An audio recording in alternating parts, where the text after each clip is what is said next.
বন্ধুরা দেখতে পাচ্ছেন জামাই বাবাজি 10,000 টাকা গেট সালামি দিয়ে খেতে বসেছে, বুঝতে পেরেছেন?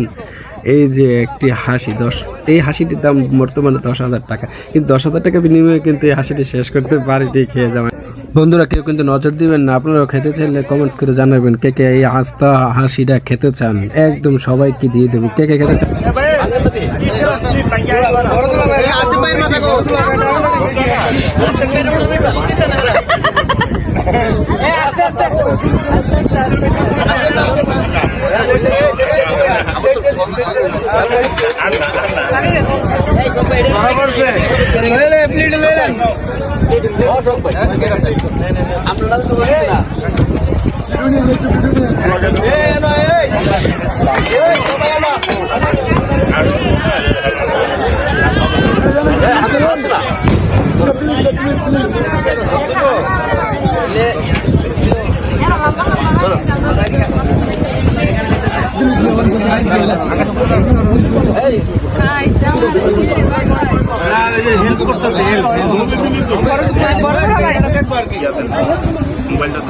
বড় ফটো কপি দেয়া যাবে না।